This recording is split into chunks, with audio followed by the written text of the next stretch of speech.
complacidos como siempre, estamos de recibirlos para servirles, acompañarles y por supuesto informarles. Nos complace además contarles de nuevo que nos aloja el Palacio Federal Legislativo para sostener estas conversaciones con los representantes del Parlamento venezolano. En esta ocasión me siento muy agradecida por contar con la presencia en nuestro programa el día de hoy del segundo vicepresidente de la Asamblea Nacional, el diputado Simón Calzadilla. Bienvenido. Muchísimas gracias, el agradecimiento es todo mío por darnos la oportunidad de expresarnos y llegarle a ese hermoso y querido pueblo oriental de nuestra patria. Nosotros teníamos muchos temas en la agenda que, por supuesto, tienen que ver con el seguimiento a la economía del país. Y es evidente que por las cosas que han ocurrido aquí en el propio Palacio acerca del decreto de emergencia económica y la negativa de la mayoría de la plenaria a su aprobación, veníamos por ese rumbo. Sin embargo, diputado, cuando comenzamos a estructurar esta entrevista, nos topamos en el camino con temas que a la gente le preocupan demasiado en este país. Y es que ayer, justamente, ustedes acaban de decretar una emergencia, una crisis humanitaria en función de la falta y la escasez de medicamentos que hay en el país. Yo quisiera arrancar nuestra discusión por allí para que de un diputado nuestra audiencia sepa cuáles son los pasos, qué va a pasar, qué implica declarar eso. Bueno, mira, en primer lugar es una declaración para sensibilizar al país y a sus instituciones en la grave situación que está padeciendo el pueblo venezolano y que eso es expresión de la crisis económica que nos está afectando en aspectos demasiado relevantes para la vida del ser humano. No solamente la alimentación, que es un padecimiento que hoy todo el pueblo venezolano, indistintamente de su condición social, política, religiosa, está enfrentando vicisitudes terribles para adquirir los alimentos, sino también está un drama que cada día empeora, como es que los venezolanos no consiguen la atención médica oportuna para salvar la vida, no consiguen los medicamentos esenciales para sostenerse y para sobrellevar y combatir sus padecimientos, enfermedades. Y lamentablemente el gobierno por muchos años ha querido mantener esto oculto. Nunca esos temas tan sensibles e importantes para la sociedad fueron debatidos en la Asamblea Nacional. El presidente de la República, en su memoria y cuenta, y en todas las sistemáticas cadenas que ha dado en los últimos meses, no ha hablado qué va a hacer para solventar la crisis que tenemos en el sector salud. El gobierno no le ha dicho a los venezolanos qué va a hacer en los próximos días cuando le toque escoger entre comprar alimentos o pagar la deuda externa. Sostener los requerimientos de alimentos y de insumos para que el pueblo viva, para que funcione una ciudad y Venezuela, si la magnitud que se requiere para eso lo dedica de los recursos que hoy posee, no puede pagar ni la deuda financiera ni la deuda comercial. Y el pueblo venezolano tiene que entender lo siguiente: si este gobierno deja de pagar un 5 o 10% de la deuda financiera en bonos que le debemos a mucha gente en el mundo, caerían sobre nosotros demandas que los recursos con que nos pagan el petróleo y nuestros buques que salen con petróleo de Venezuela hacia el mundo podrían ser confiscados. Es decir, la situación de nuestro país es de un colapso financiero absoluto en virtud de la caída de la renta petrolera y el incremento terrible de la deuda externa que hace que lo que hoy tenemos no nos alcance. Esa grave situación, el presidente de la República no se la ha explicado a los venezolanos. El tema de la corrupción y las comparecencias de funcionarios públicos de alto rango, ministros, directores, presidentes de organismos públicos, comienza a sentirse eso dentro de la agenda de la Asamblea Nacional.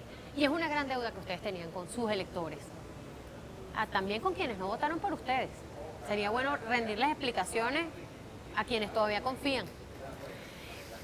Quisiera saber cuáles son esos primeros pasos de esas interpelaciones. Entiendo el tema hidrológico está ya en el tapete, la primera reunión transcurre pues en las próximas horas.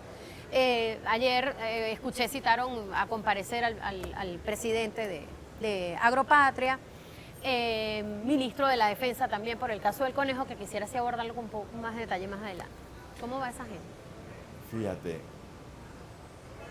lo que más refleja el deterioro de la democracia en los últimos años, por ese modelo mesiánico de líder único, partido único, de un solo gobierno que sometió todas las instituciones al dictamen de una sola persona, hace que ahorita cuando se dice que se van a invitar a comparecer o a interpelar a altos funcionarios de la administración pública, parece algo Escandaloso. increíble, escandaloso.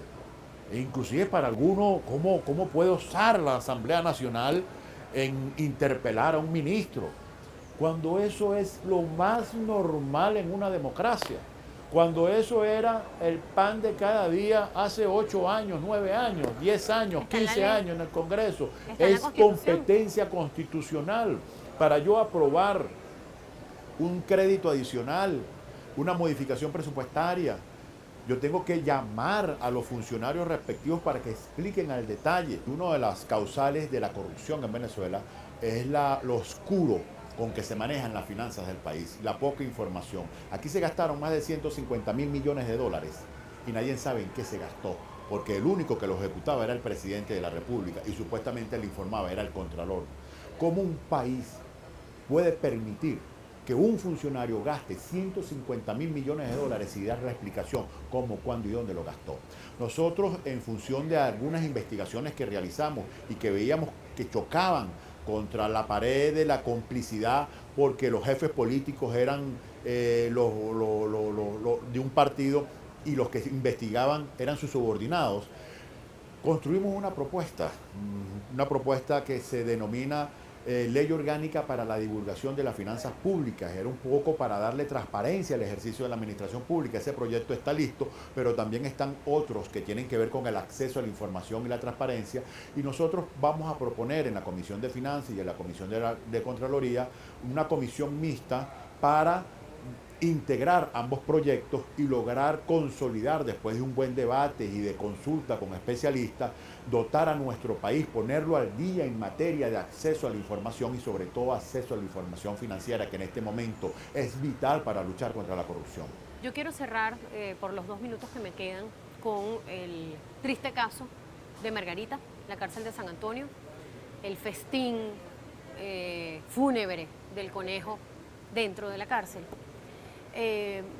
Para dejar a nuestra audiencia también muy informada de qué es lo conducente, qué tendría que hacer un parlamento serio de un país con una democracia sólida que ustedes esperan devolverle a nuestra patria. ¿Qué tendría que hacer un parlamento serio frente a algo así? Mira, yo soy diputado del Circuito 4 del Estado de Aragua. Allá está Tocorón. Y la situación de Tocorón no es diferente a lo que pasó en Nueva Esparta. El problema penitenciario venezolano es absolutamente grave, creo que es el peor del mundo, si no uno de los peores, y eso tiene que ver con un ejercicio ineficiente de todo eso, el irrespeto al mandato constitucional de la descentralización.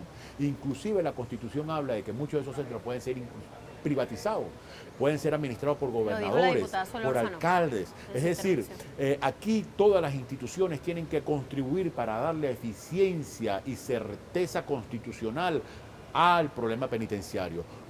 La Asamblea Nacional lo va a exigir, lo va a investigar, lo va a poner en la palestra y va a utilizar todos los mecanismos que nos da la Constitución para obligar al gobierno nacional a desprenderse, a aplicar políticas que puedan ser concertadas y que le den soluciones a largo plazo. Ministra de los Servicios Penitenciarios, ¿no tendrían que comparecer también? Todos ellos tienen que comparecer, tienen que explicarle al país. Si yo fuese el presidente Nicolás Maduro, ya la ministra penitenciaria no estuviera en ese cargo.